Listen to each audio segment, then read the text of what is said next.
Welcome to the Computational Antitrust Podcast. My name is Thibaut Schrepel. I am a faculty affiliate at Stanford University Codex Center, an associate professor of law at the VU Amsterdam, and the creator of the Computational Antitrust Project, which explores how legal informatics can benefit antitrust law. The project brings together over 65 competition agencies and 35 academics on the advisory board. Each month or so, we publish an academic article on the subject of computational antitrust. You may find all of our publications in open access at computationalantitrust.com. Today, I am delighted to receive Herwig Hofmann and Isabella Lorenzoni. Together, they wrote a paper for us entitled Future Challenges for Automation in Competition Law Enforcement. So welcome to both of you, and let me start with the obvious. First of all, how did you become interested in computational law, the idea of automating law enforcement, designing better laws using computers, and so on and so forth? So, Isabella, why don't we start with you? For me, it was mostly because I did summer school 2 years ago, AI and law, and it was very interesting to see how technologies, especially AI, more sophisticated technology could be applied in the legal analysis. And then I came across this project on computational antitrust and how how technologies could be also used in antitrust, which was a very novel field, I would say. So that's how I became more interested in this field. Well, good to hear. Herwig. Yes. Well, I run a bigger research project on digitalization of public law and regulatory law, in which we do focus on the European Union and European Union law, but we do a lot of comparative law, comparative across policy areas, including antitrust, and comparative across legal systems within the EU and outside. And that gives us a lot of interesting material on approaches, on regulatory thoughts around, especially developing artificial intelligence systems. And obviously, the recent debates about generative AI have only heightened the interest. And of course, also the feeling for the challenges which we face with automation in regulatory law systems more generally. So the computational AI aspect is an important one because antitrust enforcement is one of the core regulatory fields. And with that, a lot of interesting examples and food for thought.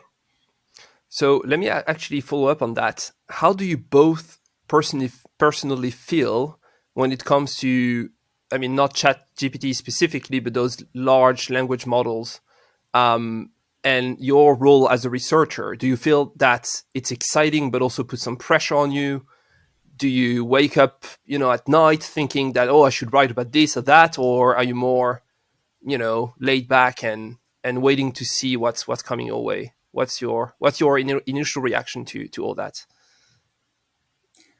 If I may, for me, it's very exciting because it's something that is always in development. So this is it's very cutting edge.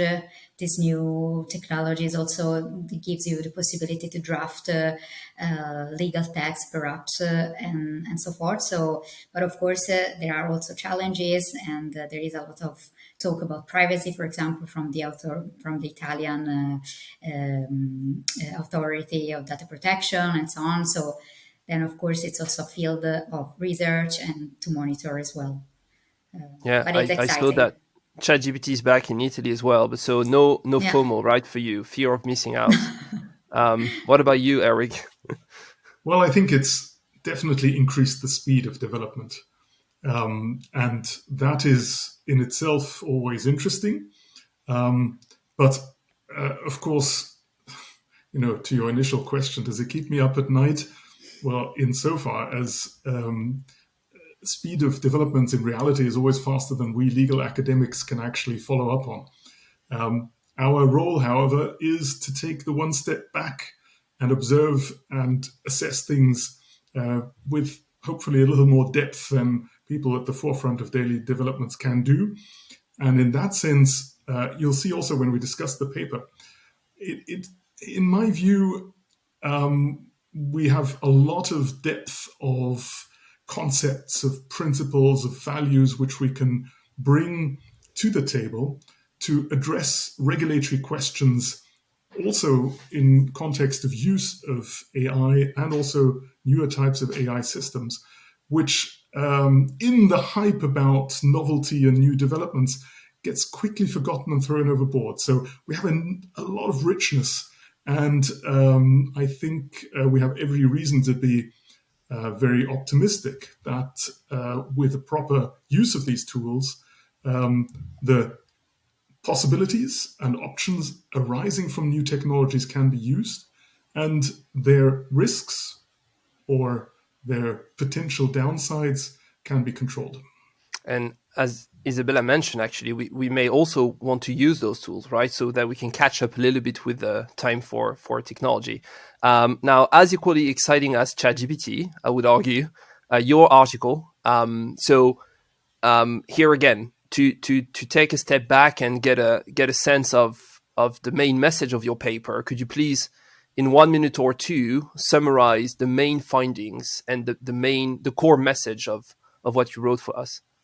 Well, Thibaut, if you ask the two of us, two authors, three different opinions. So I'll let Isabella go ahead, and then we'll see whether I have a totally different take on that.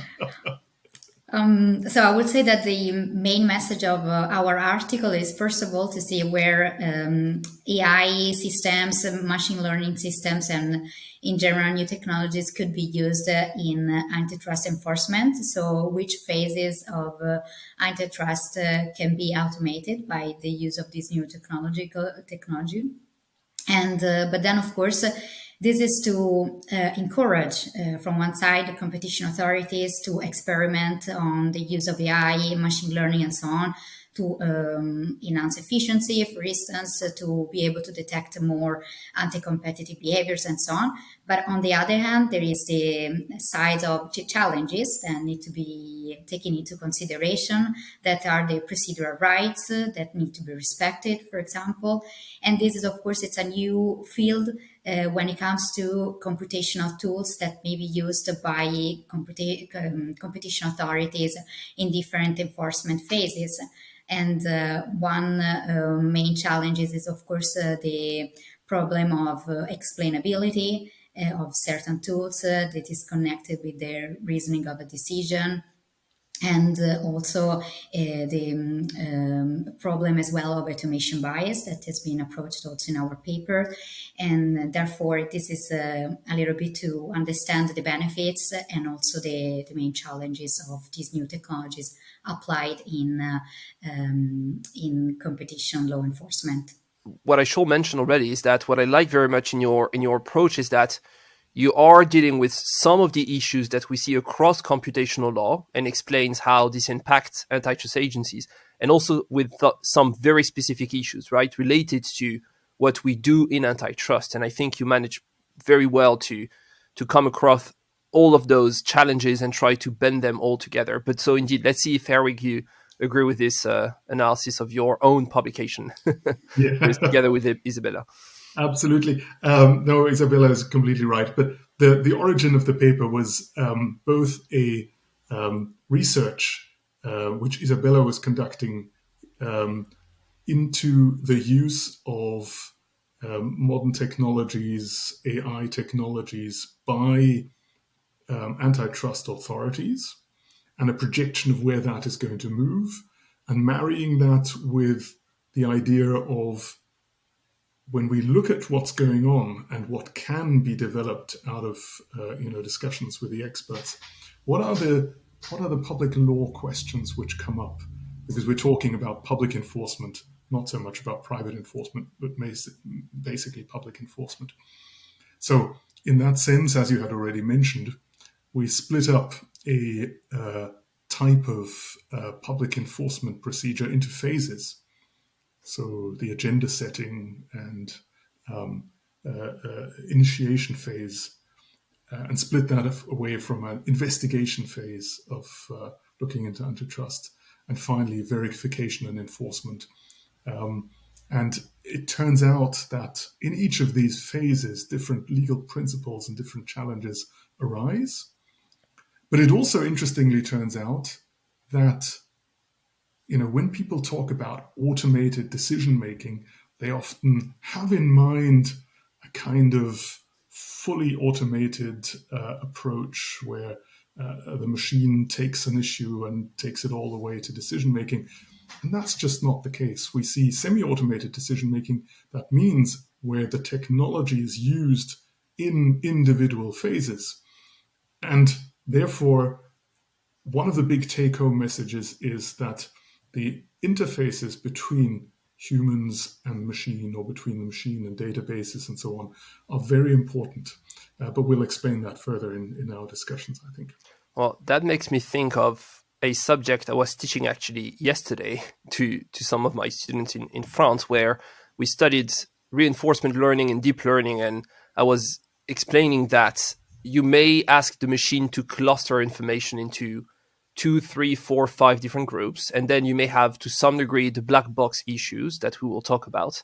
But the reason why you have chosen to ask the machine to cluster that information in 2 or 3 groups is actually something that you can explain. And certainly the fact that you were pleased by the clustering and the fact that you have decided not to ask the machine to cluster, an additional group, is also something that as a human you could certainly justify. So this interplay between machine and human, I think, is indeed fascinating.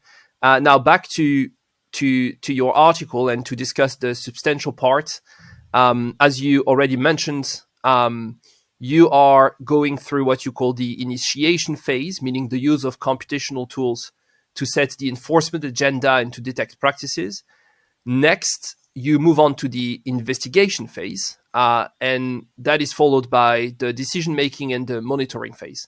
And this is something that we try to indeed explore in the project, meaning all of the use cases that you may see with computational antitrust being to detect more practices or to help with compliance or to design more effective regulation. And I think you give indeed a good overview of what we see already. And I shall mention that your article is full of examples and concrete applications of computational antitrust. You have investigated and interviewed many of the competition agencies we are working with, but not only. And so it's very specific and very concrete. And so that leads me to my question. You mentioned for the 3 of those phases that machine learning can be used. Now, can you please give us some concrete examples that you actually detail in your article where you see machine learning being potentially used? For the first phase of enforcement of competition law, the initiation phase, the main use of machine learning would be the screening tools, because I see that whenever there is a possibility to apply econometric, quantitative tools and so forth, machine learning can very well used as well. So screening tools, they work mostly with statistical tests, econometric. So I'm not an expert in this field in the sense of technical, but I see that experiments are going on also within competition authorities that use screening tools with machine learning. So especially in fields that are very that there are a lot of data, for instance, in bid reading in public procurement. So I think that is a possibility to use screening tools embedded with machine learning. As well as I think in the fuel field, I think it was another one where there is a lot of research going on where screening can be applied because it's a very data intensive field. And this is for the initiation phase. I would say for the investigation phase is mostly the use on natural language processing, which is a subfield of AI and possibility to use with machine learning. And this is I saw by interviewing competition authorities, but also private law firm, that they are aiming to use more these tools, these computational tools, to find, for example, where there is a legal privilege documents before giving to the authorities, for example. So the use of these tools to anonymize text as well. And this is one thing that also the Swedish Competition Authority is doing. And still in this phase, one other possibility is to use machine learning for the definition of the market. Because also here there is the possibility to use econometric test statistical tools, and it's a very data intensive field with different type of data that can be gathered for defining the relevant market. And therefore also here machine learning could, let's say, substitute econometric tools or enhance the efficiency of econometric tools. And when it comes to the decision making, also the possibility, there are projects going on. I think there is also one project at the University of Luxembourg to predict the outcome of I think it was the case law of the Court of Human Rights, if I'm not mistaken. So the possibility to get the results of past cases and then guess or predict the outcome of new cases, ongoing cases. And this maybe could be applied also in antitrust. And this is something that I discussed with one competition authority that said that by analyzing past the decisions of past cases, then it could be possible to predict the outcome of future cases and treat similar cases in a similar way. So this could be also a possibility. So those are more or less the fields for applying machine learning in the three phases of competition enforcement. Herwig, do you wish to add anything? You don't have to, but No. That's great. Absolutely. I mean, maybe just to add that, of course, with the increase of data volumes in whichever markets we're looking at, whether they're goods or service markets, we obviously need to have on the side of competition law authorities adequate tools to be able to manage those data volumes, because after all, we're talking about a regulatory system which is designed to steer and to enforce certain legal values in real life. You can't have one completely detached from the other. Yeah. Well, so what you said made me think of a paper published 3 years ago entitled Quo Vadis, From the Schoolyard to the Courtroom. And what they did there is that they analyzed using NLP the chances that a case or a plea will be successful before a court, depending on the similarities of the words used by the lawyer and the ones that are usually used by a specific judge, right? And not so surprisingly, the more similar, the higher the chances that the judge will hear what you have to say. So this is where you see that NLP may be useful indeed in the space. And that leads me to the institutional part of your paper. You mentioned the fact that agencies have to handle enormous amount of data. It was reported actually back to ChatGPT that OpenAI, the company behind, reportedly lost $540 million just in 2022 to develop ChatGPT, right? So now can we ask for the agencies to develop similar systems, even if they are at the smaller scale, and lost millions of euros and USD to develop something? I'm not quite sure they have the budget, but let's imagine that they do have a budget, right, to hire computer scientists, data scientists, technologists, and to design the technology. You, in the paper, explain that you witness different organizations within the agencies to handle computational tools and to make the expertise workable. Could you please give us an overview of the different type of designs that you've seen in recent years? As you said, the competition authorities don't have the same resources to put in place a digital data unit, but most of them they actually have.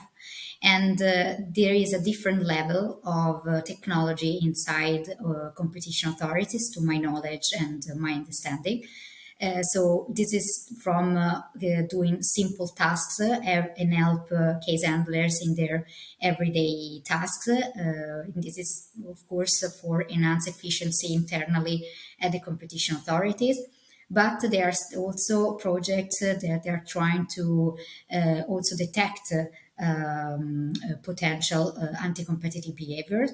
And this is when it comes to some competition authorities put in place screening tools to screen the market, and to see whether or not they should start an investigation either in a specific industry, in a specific market, or see why, for example, the price of a certain product rise in a certain time series, and why they have these different behaviors between companies. If it is because of a shock, is this because there is a collusion, and so on. So these tools, they have been put in place by competition authorities. At this moment, they help to start a potential investigation. It's not something automatic. It's not something that as soon as there is a red flag, they will do an investigation in that specific field.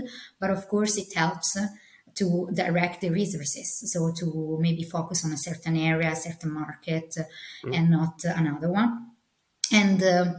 And also in public procurement, I see that they are start to develop more tools, and other technological tools developed by antitrust are for research purposes, for experiment. So they are not used to specific real cases, but they might be used in the future. But they are start mostly to experiment with that with tools for research. I think there is a project for network in the French competition authorities, if I'm not mistaken. So those are more open sources and are more for research purposes than not for detect anti-competitive behaviors and so on. So there are different levels of technologies inside the competition authorities, and there are also some competition authorities that have not developed any digital unit.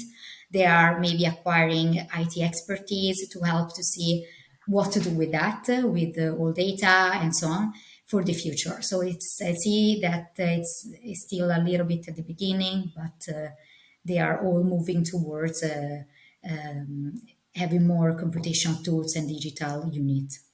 Hopefully, yes. So you mentioned the French Competition Agency, and indeed, we published this Yeah, exactly. paper 2 months ago, deploying network analysis to antitrust, and in which the agency started not from getting information in the so-called outside world, but started Yeah. from the information they have already, and information that, by the way, each agency has, which is their own case law, right? And try to better understand which of those cases are important and detect patterns in their own cases. That leads me to the challenges, right? So, what do we do? How do we do it? And when do we do all that? And when do we try to deploy computational antitrust? Now, I do have a trick question, and it's a trick question because I've heard already totally different answers to my question, and I genuinely do not know which of the two possible answers, but maybe you come up with the third one is on the right side. So let me start maybe with you, Herrick, on this one. When it comes to analyzing data and comprehending computational processes, do you believe that competition agencies' decision assisted by computational tools, let's say a competition agency using some sort of NLP to analyze millions of data entries, right? Would you think that this will make such a good impression of the court, on the Court of Appeal, that the judge will validate the decision? Or on the contrary, do you think that a judge will actually look at the technique and those computational tools as a black box, and may therefore, because of fear of biases and maybe skepticism toward technology, have a tendency to reject the decision? I'm not saying that they will always say yes or no, but in terms of tendencies, do you think it's actually a good move for competition agencies to use those tools? And if not, then what can they do to address these potential issues when their decision will be appealed? It's a big one. Yes, well, there are various ways of looking at that, I think. One is we've always had, even in a totally analogous world, expertise, economic expertise in court. Also before, of course, competition authorities, doing econometric analysis and other elements. And so courts are well aware of the need to look into certain issues through the lens of bringing in external expertise, which a court with legal methodology cannot analyze. For example, if you have an economic analysis of a market, you can look at whether they did a proper job, but you can't really with legal knowledge reevaluate what's going on. Now, so one approach would be to say, okay, we treat this like an expertise. Okay. On the other hand, however, if an authority comes to a court and says, this is our evidence of whichever antitrust violation or dominance violation or whichever context there is, a court will ask for precise evidence, right? It will look at whether the facts provided merit the decision taken and whatever enforcement means which are also proposed are merited. And there comes the big challenge for the development of automated systems. And the challenge which even with today's, we were just talking about ChatGPTs or other large language model-based AI systems, the big challenge so far is that we have a great weakness of linking and identifying specifically the facts which are used towards decision-making. And insofar as an authority would rely on a black box, which would reduce the value of its evidence, that might not be acceptable by courts. And I would argue a court should not accept that, because it would go against our standards of accountability of public authorities and reviewability of decision-making. So it's also a very important aspect of how would an agency which enforces competition law use the output of the automated system. And that's where we come exactly to the interfaces. Which interface is used? And so there we are in a very interesting topic.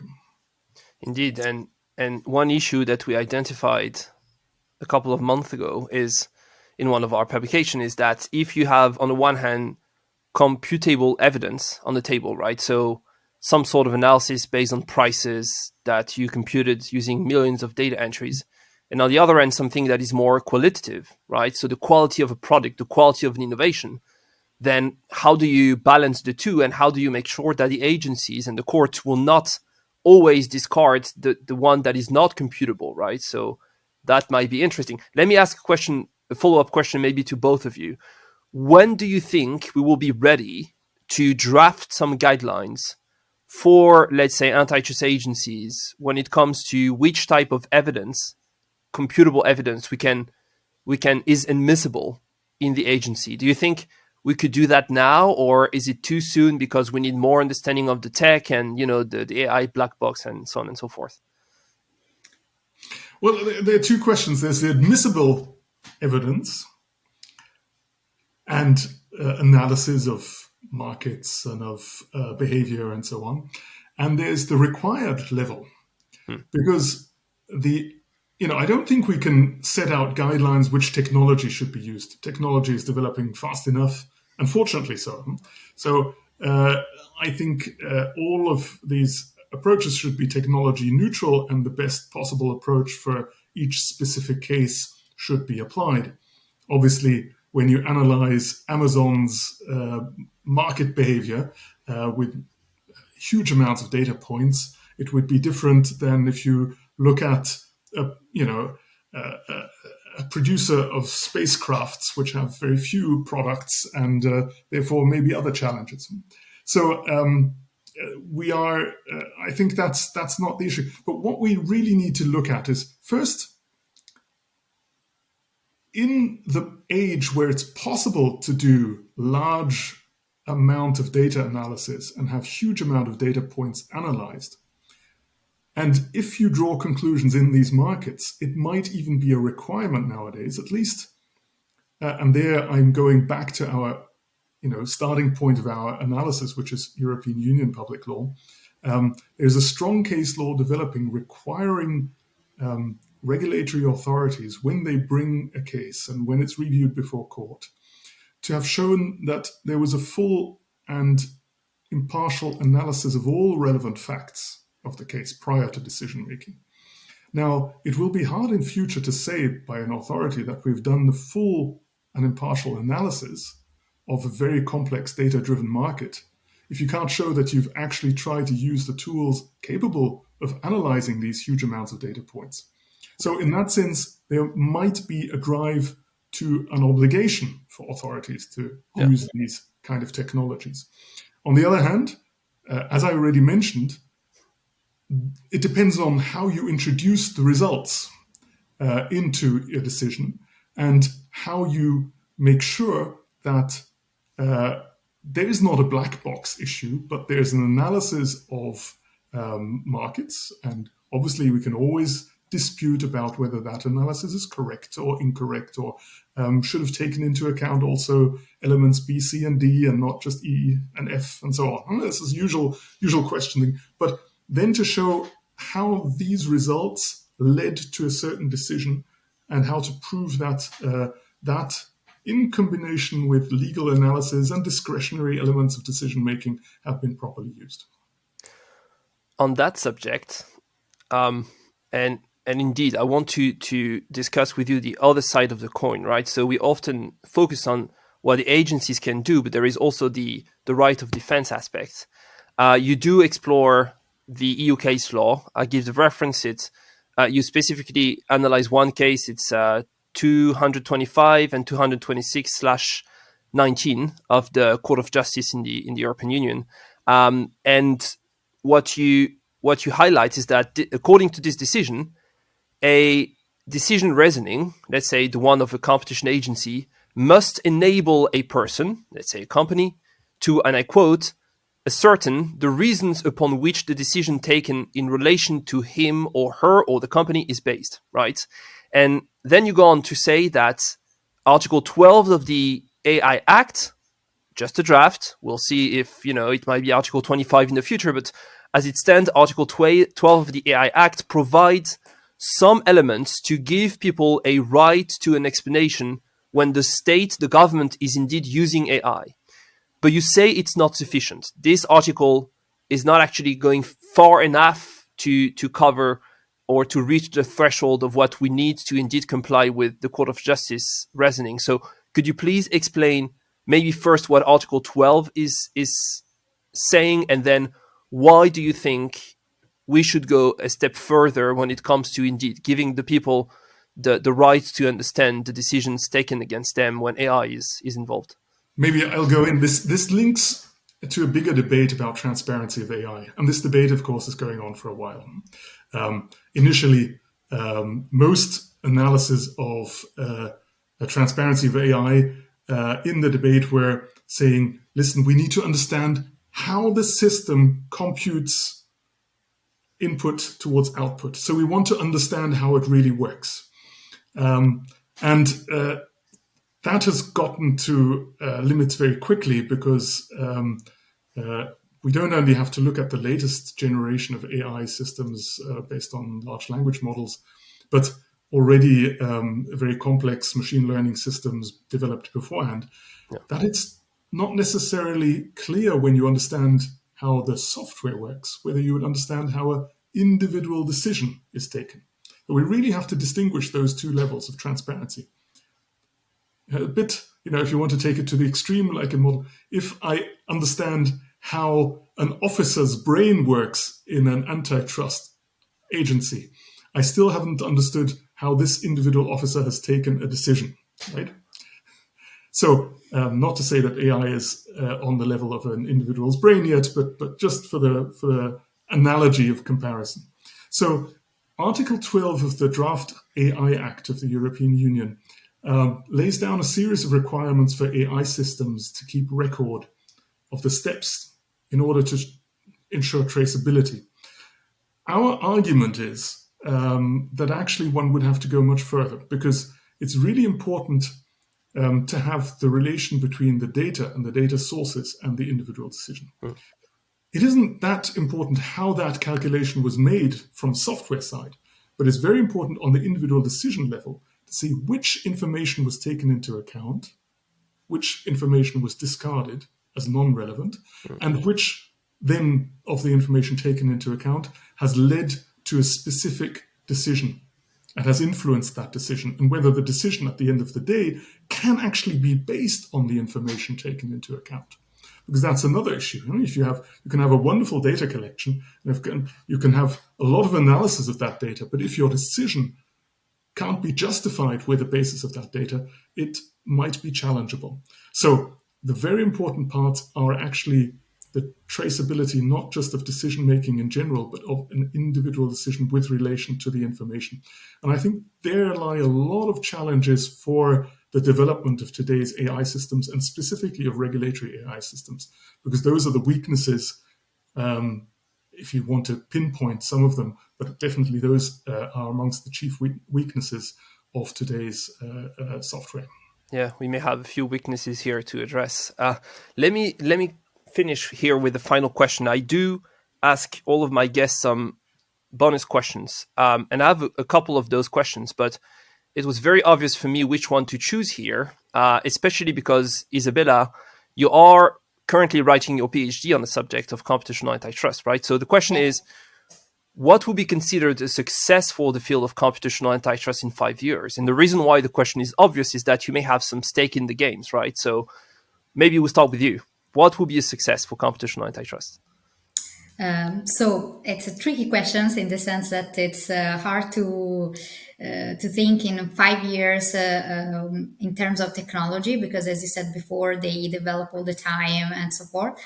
But I would say that when competition authorities would develop more aligned tools, so when there will not be such a difference between one competition authorities and another in terms of technological availability, technological tools, and this might be also in terms of a need of cooperation between competition authorities and share information, data, and so forth. Then maybe it will be possible to apply those tools more in real cases and have a better detection tools for anti-competitive behaviors on the one hand, and on the other hand, possibly regulation in terms of evidence that might be bring for judicial review in terms of digital evidence. So that maybe in 5 years, I'm not sure, but it will be a Those two success items. probably. Yeah. Yeah, thanks. Herwig, you can't escape the final impossible question. So, Well, I mean, necessarily it's a bit of a general answer, because we want to see an improvement of decision making and review. So there was a lot of fear that regulatory bodies would not be able to catch up with data-driven markets and the datafication of the world. I think the new technology gives the possibility of authorities to catch up in a way, to use tools also in the other direction.